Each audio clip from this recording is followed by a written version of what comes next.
আমাদের জনপ্রিয় নেতা জনাব তারেক রহমান আপাতত যমুনায় উঠছে না। কারণ এই প্রশ্নটা এত এত এত আসছে কেন আমি জানি না।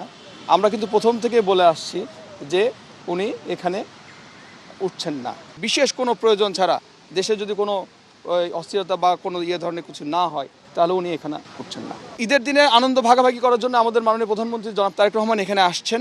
এখানে দেশি বিদেশি, তারপরে আপনার রাজনৈতিক, তারপরে আপনার বিশেষ ব্যক্তিত্ব, তারপরে আপনার সামাজিক, তারপরে বিভিন্ন সংগঠন, সামরিক বেসামরিক সব লোকজনের সাথেই এখানে মিলিত হবেন এবং ঈদ আনন্দ ভাগাভাগি করবেন এবং এখানে যৎসামান্য আপ্যায়নের ব্যবস্থা থাকবে, আপ্যায়ন করাবেন জনাব তারেক রহমানের পক্ষ থেকে, প্রধানমন্ত্রীর পক্ষ থেকে। পরিদর্শনের করে যে জিনিসটা আমরা খুদ পাইছি টুকটাক, ম্যাক্সিমাম ভালো কাজ করেছে এখানে যারা কাজ করছে, সেই সংস্থাগুলো খুব ভালো কাজ করছে।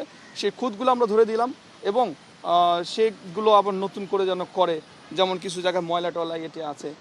আপনারা জানেন যে একটি ক্লিন বাংলাদেশ গড়তে চাই, একটি ক্লিন বাংলাদেশ দেখতে চাই মাননীয় প্রধানমন্ত্রী জনাব তারেক রহমান। তা আমরা তার সঙ্গেই কাজ করছি এবং একযোগেই কাজ করছি যেন চতুর্দিকে পরিষ্কার পরিচ্ছন্ন থাকে। এটার উপরে আমরা আজকে বেশি জোর দিলাম।